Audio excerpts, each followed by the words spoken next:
Hello, everybody, and welcome back to the Human Intelligent Dialogue. Whether it's good morning, good afternoon, or good evening, depending on when and where you're listening to this, welcome back to all of you. Today, like always, I have a new person here, someone that I think was going to add some interesting value and perspectives to what you're all doing in your spaces to helping your organizations be successful going forward. I have a good friend and colleague of mine, David Gonzalez, who we've met on the conference board, have done some work together, and so, with that, like always, I'm going to turn it over to David and give him an opportunity, first of all, to introduce himself and let the audience know where is he coming from, how has he got into this field, what's his perspective for starters. So, David, thank you very much for joining us and welcome. Great to be here. Thanks, Edwin, so much. I really appreciate it. And to everybody that's in your audience today, um, what a great opportunity to really learn in the moment about the perspectives of for those of us who have significant experience out there in the industry. So, Edwin, thank you for the work that you're doing. As you mentioned, we're colleagues also at the conference board, and have really enjoyed co-presenting to a number of major clients there as well. So thank you again, and good morning, everybody, and good afternoon and good evening, no matter where you are, as Edwin has said. Great, David. David, tell us a little bit about your journey and how you got to the field, the area that you're in. I know you have clients out there and so forth. You've had extensive experience. You come from the C-suite. So let the audience know a little bit about that background. Yeah, so how do we begin the journey, Edwin? I think a part of it, I want to make sure that I put it in the right framework, and that is, look, I'm a simple-minded chemical engineer who has a specialization in biomedical engineering, but also have an MBA with a focus in finance and international business. And I tell you that because it helps frame up what my focus has been throughout the arc of my career. And let me just state very clearly, I am a builder. I love building things across industries, and I love building things that don't exist. So part of the theme is, how do you look at industries and radically disrupt their businesses? So, I've got over 5 decades of business experience. I've worked across many, many industries, whether it's the energy industry. I've been an investment banker for a number of years. I think, as you're probably well aware, I've also got considerable experience in the consumer products industry, as well as the pharmaceutical and biopharmaceutical industry. So those decades of experience go across a lot of really great companies, whether it's Eastman Kodak as an example, or Exxon Mobil. I've also worked for an investment banking boutique firm by the name of Purvitt and Gertz. The small international company called PepsiCo. I spent quite a number of years there, and then actually joined the pharmaceutical company at an invitation from Merck, and then most recently with Bristol Myers Squibb. So I tell you all that because that 5 decades of experience has given me a unique understanding as to how do you compete in a very hyper competitive global business environment. And, when I said that I build things that don't exist, I'll share a couple of examples with you, one of which I'm very, very proud of.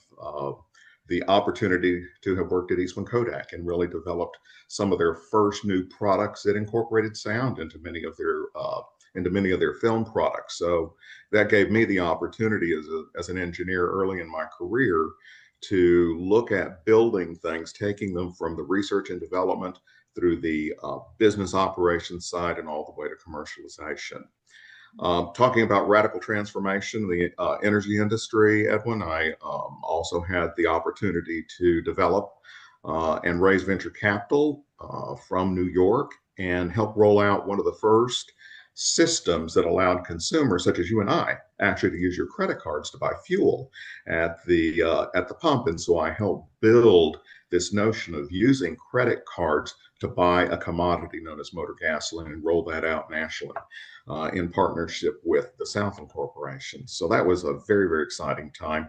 And then most recently, really helping people understand the value of strategic forethought, particularly under the umbrella of diversity, equity, inclusion, and belonging, and developing a whole new radical approach for linking that strategy to the performance of the profit and loss statement. So, I really pride myself on really being an expert over 5 decades in the area of strategic forethought. I have deep operating experience based upon my engineering process background. And by the way, love building global leadership teams. So that's the exciting part about who I am, and excited to share that experience with you all today. Great. Thank you, David. It's interesting as I listen to you, it's that whole to your almost left brain side that you bring to the table, and also business angle, which is some of the previous speakers and others that are beyond my TED Talk who bring nothing from the HR or learning and development background. They actually bring operations and senior executive experience to the table to say, okay, so now let's talk about why in the era of AI we need to create HI, or at least to make sure that we're emphasizing the human intelligence in organizations. So based on all that experience, but particularly now as we head forward, what are some of the trends that you're seeing out there when it comes to human capital and organizational dynamics? I know you're big into disruption and things of that nature. What are you seeing happening today, particularly with your clients? Yeah, so there's really and thank you for the question, and because I think it's not only a relevant question but a timely one in this era of uncertainty, ambiguity, and most importantly, seeing that as an opportunity to help disrupt your industry. But let me tell you about the five things that we focus on with many of my clients and many of the keynotes that I address. First and foremost, in fact, I'm going to pull some of the research that we've done recently. One of the big trends that we're seeing is obviously artificial intelligence, but I think what is important here is less about the fact that it is evolving, but more toward the fact that it is now becoming really an autonomous tool where it is actually doing the thinking and actually doing so much of the reasoning right now. And you know, the big interesting thing is that although 86% of American executives really truly understand that that is going to impact their business, the sad fact of the matter is when you begin pushing that envelope, they really don't have the experience necessary to understand how to manage through those huge technology disruptive trends that are occurring today. In fact, I recall some of the work that we did recently that pointed out that 68% of today's CEOs grew up in an era many times before the internet. Can you believe that? Mhm. 77% acknowledge the fact that so many of their IT initiatives that they roll out fail, and 22% are not even have confidence that their organizations are going to be able to really understand how to implement this new focus that is happening right before our very eyes. So the fact of the matter is there is a leadership gap in my mind, which is one of the trends that we really focus on quite a bit. I'm going to read on some of the research that we've done because I think it's really, really important to share that with your audience.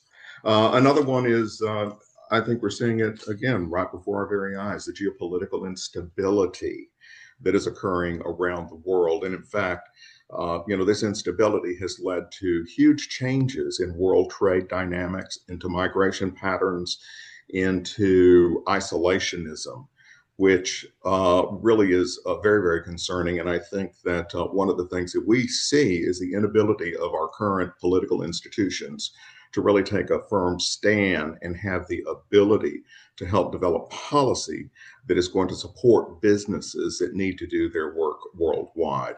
So this geopolitical situation is very, very difficult to manage through, and it leads to short-termism in which so many people are just reacting as opposed to really being disruptive in their thinking and understanding how they can use that to their advantage.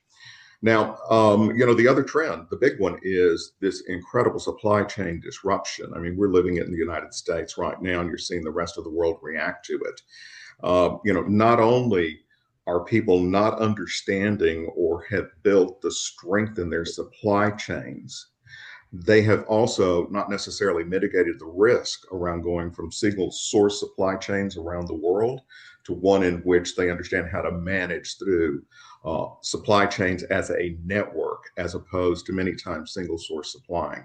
So it's, you combine that on top of the huge ethical considerations in terms of human rights, labor shortages. You've got a trend that organizations are just not prepared to really address at this time.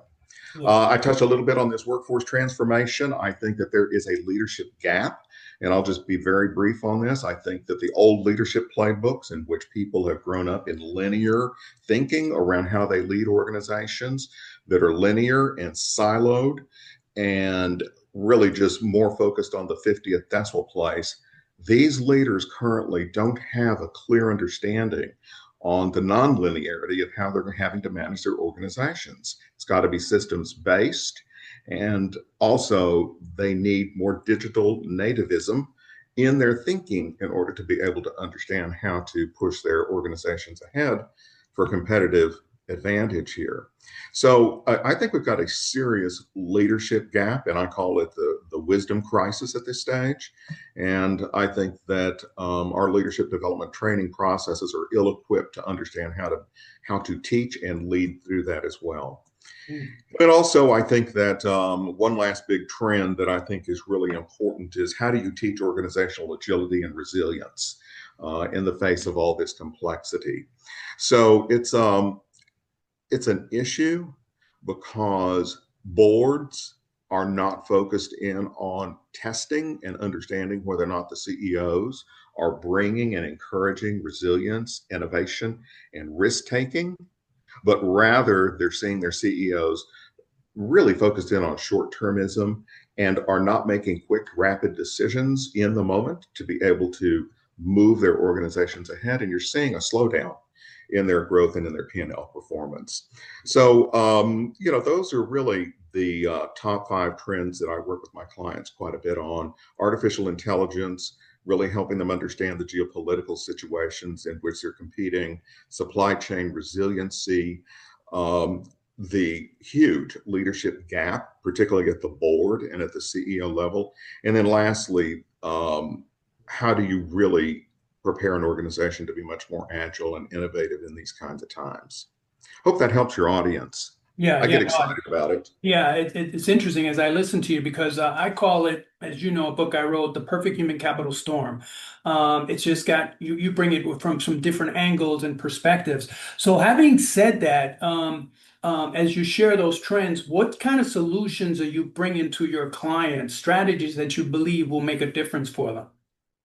Yeah, I think Ed, one of the things that I feel very strongly about is really how to understand and leverage the use of what I call disruptive wisdom in their thinking. And what I mean by that is really preparing the organization to utilize those people who have decades of experience in role many times, who have not only the deep knowledge of an organization, but also have what I consider the gift of longitudinal thinking. That is the ability to look across not only industries, but functional areas, and to be able to continue to connect the dots in a way that allows for intentional disruption in their strategies in order to be able to push them ahead of everybody else. It's very opportunistic.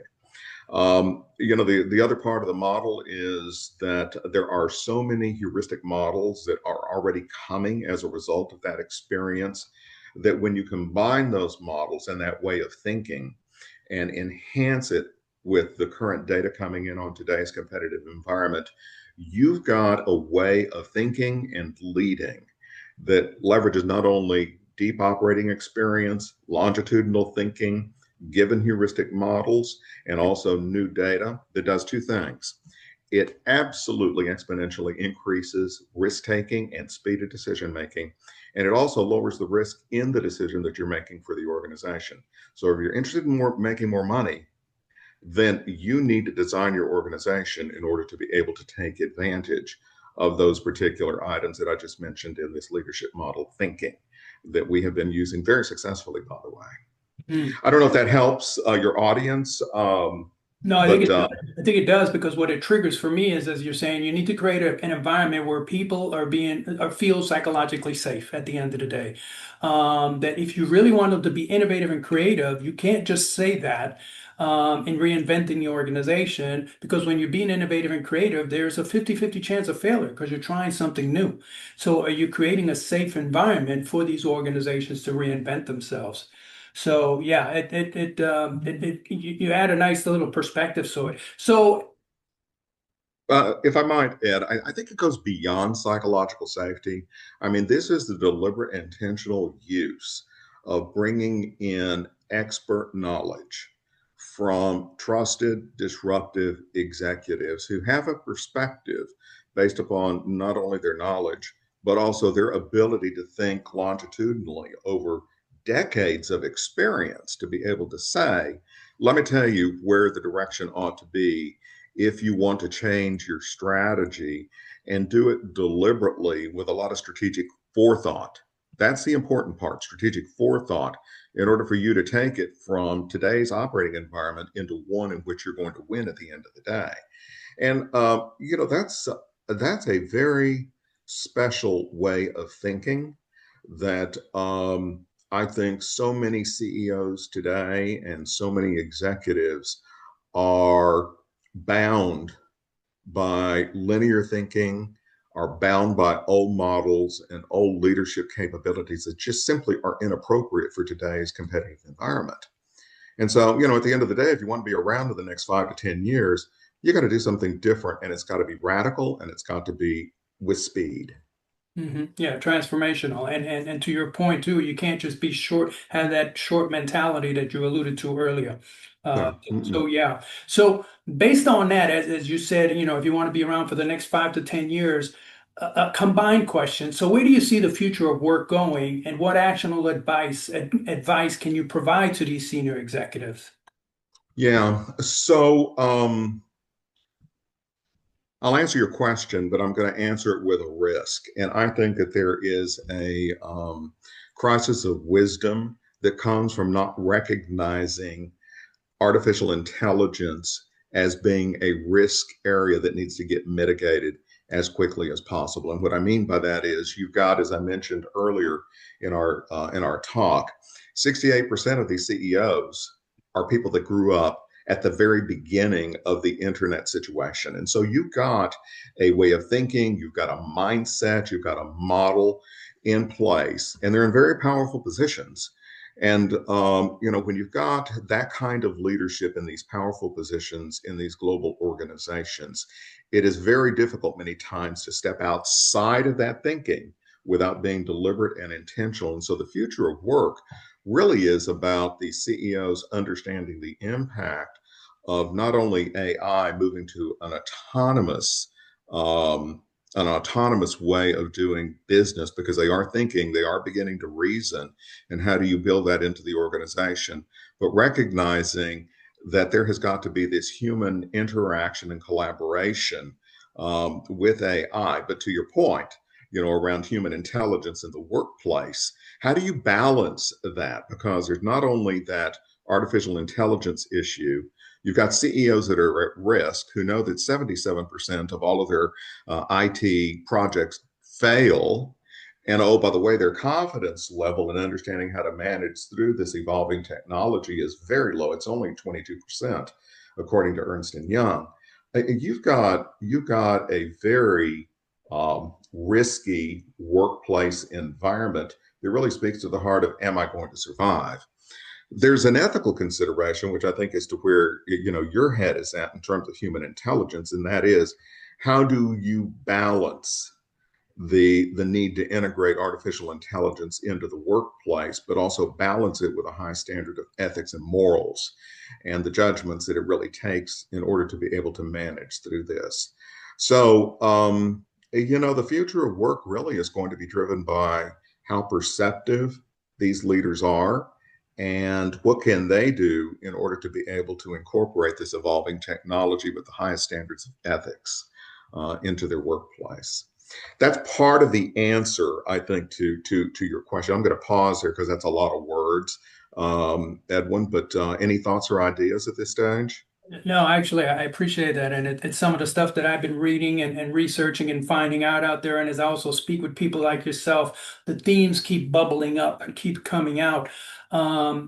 Because to your point, one other statistic I wanted to drop out there since you were dropping stats is 66% of change efforts fail for organizations and Yeah. 70% of mergers and acquisitions fail too.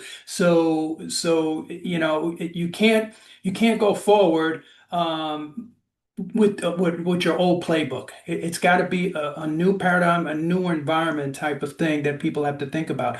So to begin to close this out, sensitive to people's times out there, and I want them to be sort of to whet their appetite that they want to say, hey, I want to talk to this David Gonzalez guy because he seems to be really in touch with what's going on with executives out there and organizations overall headed toward the future. What's a couple of two or three key takeaways you would provide to the audience? Yeah, so I'm actually going to share with you some of the most recent suggestions that I have with these organizations. One is what is imperative, not only at the board level, but also at the CEO level, is you have got to begin to recalibrate your own personal experience for what I call future judgment. In other words, if you're a sitting board member and you're a sitting CEO, you've got to recognize that linearity is not successful in a nonlinear business world. And so you've got to actually begin to recalibrate. As an example, pairing yourself as a CEO with a digital native individual that can help you better understand the risks that are facing your business. And by the way, board, you have that responsibility to make sure that that is happening. So that's one point. The other one is to make sure that you understand how to build pattern recognition in terms of previous business experience so that you're bringing that full thinking, that full wisdom to the table as to how you're going to be running your business. That's a difficult thing, but one of the things that we enjoy doing is putting together disruptive war rooms in which we sit down and we play out what is the worst thing that can happen and how are you as a disruptor really going to push your organization forward. That's one recommendation. I'm reading off some recommendations that I made to one of my clients. Um, I feel very strongly about making sure that you embed a moral compass into all of the decisions that you're making. You know, the trust economy has folded here. So, one of the key takeaways is embed a purpose driven moral compass into your thinking at all times and understand how it impacts your employees, the business, your community, and society at large as you make these decisions. I would make sure that you're radical in how you operate across the organization.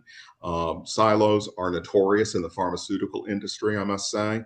And so the ability to work across those and understand that it's all in service to the patient, whether it's research and development, whether it's manufacturing, the commercialization, governmental affairs, and the policies that are being made in Washington, to use a US example, that radical collaboration from a mindful team I think is really important. And lastly, is really challenge your HR community to think about completely doing away with traditional leadership development models and really talk about how do you put into practice agility and adaptability in this current business environment. So those are five things that I have counseled one of my recent clients on, and hopefully those are kernels of truth that others can use and glean out of this particular podcast.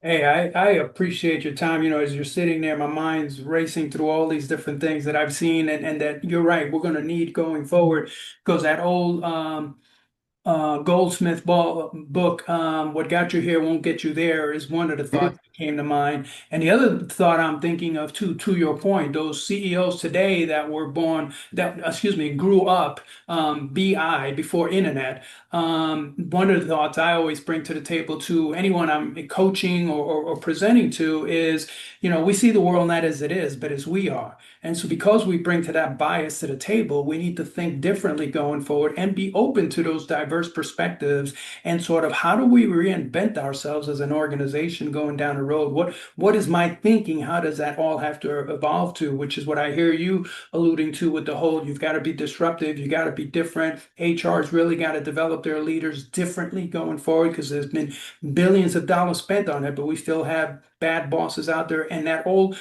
focus on the third quarter or the next quarter dividends type of thing is not going to help organizations go forward with all of this No, that's coming out fast and furious. So we're close. our worst enemy, Edwin. Yeah, We're I our know. worst enemy. You've got an 80s, 90s mentality in the middle of a 21st century challenge. And Exactly. so we've got a big, big issue. And so, for me, the work that I do along with my trusted network of disruptive, wise executives is the ability to go in and help build things that don't exist for competitive advantage. So that's what we do at David L. Gonzales Associates.